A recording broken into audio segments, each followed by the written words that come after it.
নজর রাখবো পরবর্তী সংবাদে। লোকসভা ভোটকে সামনে রেখে কার্যত ত্রিপুরার দুটি আসনের প্রার্থী, পূর্ব আসন এবং পশ্চিম আসনের প্রার্থী ইতিমধ্যেই তাদের তৎপরতা শুরু করে দিয়েছে এবং জনসংযোগে নেমে পড়েছে। কার্যত সেই জায়গায় সাধারণ মানুষের কাছে কিভাবে পৌঁছানো যায় সেই লক্ষ্যটা তারা সামনে রেখেছে। তবে এরই মধ্যে পশ্চিম আসনের প্রার্থীকে দেখা যাচ্ছে দফায় দফায় বৈঠক করতে।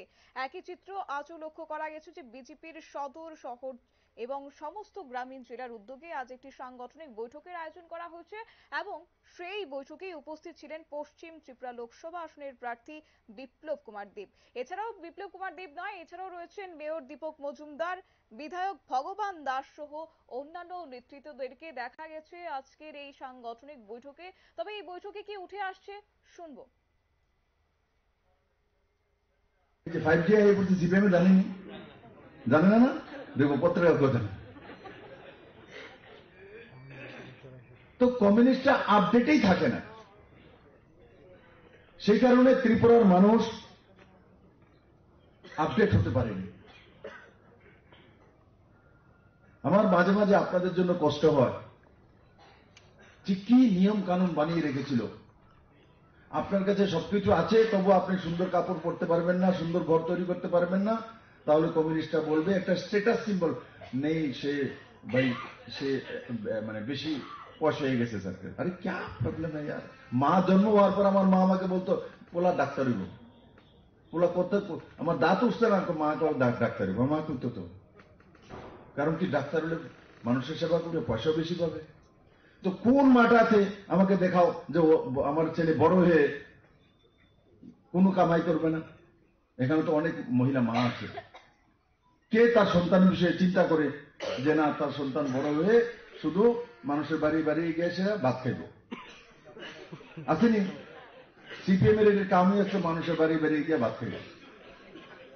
এর জোরে কাম, এর জোরে সংগঠন জানে, মেনে দেখা না ছোটা রাতে বাড়ি বাড়ি। আর তখন তখন একটা ফ্যাশন ছিল, দেখছুনি কিন্তু কত ভালো নেতা, কোনো মান দেমান নাই, বাড়ি বাড়ি ভাত খায় বলে।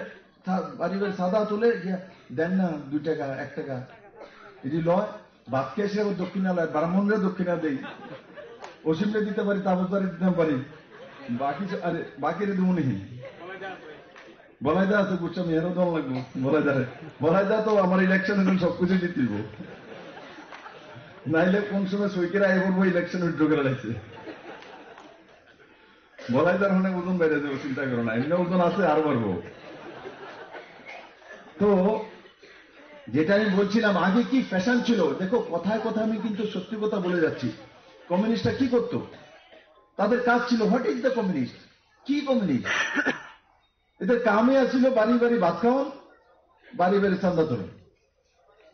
আমরা যদি বাড়ি বাড়ি ভাত খাওয়ানো আর চান্দা তোলে, তারে কি কই, কি কই, হ্যাঁ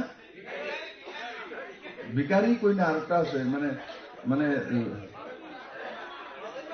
বাদাইমা, ঠিক কথা বলছে। মেরে শোনো একবার বলো, এই মিডিয়া তারা আজকে দেখালে দেখান, বিপ্লব দেব আর সুনীল দেওদর যদি না হইতো না, আর অমিত ভাই যদি না পাঠাইতো, এই তোমরারও বাদামে বানাই দিয়েছে। আচ্ছা বাচ্চা গেছো গা, বাচ্চা গেছো গা, ঠিক আছে, হয়তো মেয়র সব কন্ট্রাক্টর মানুষ বড় বড় বিল্ডিং তোলা তিনি বাচ্চা চালিয়ে, কিন্তু এটিও বাদামি দিলে। দেবনাথ বাচ্চা যারা, দেবনাথ তো চাকরি করতো, ওনার ঠিক আছে, তাহলে বাসুন না কি আছে, একটু শুধু দীপক বাবু বাঁচলেন শুধু, কারণ কমিউনিস্টের সময় কিন্তু উনি বিল্ডিং করে বাচ্চা আসতো না, পানা বাচ্চা আসতেন, চান্দা কত দিছে, অনেক দিছে না, বহু চান্দা দমন লাগছে। কংগ্রেস করে সিপিএম চান্দা দমন লাগে, কি অবস্থা।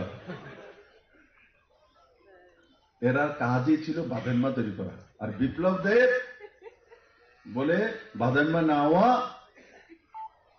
যার পানির দোকান লাগাও, তাহলে দুধ বিক্রি করো, যার ফলে ছাগল পালো, গরু পালো, পোল্ট্রি করো, কুচবি করো, করো কুছ।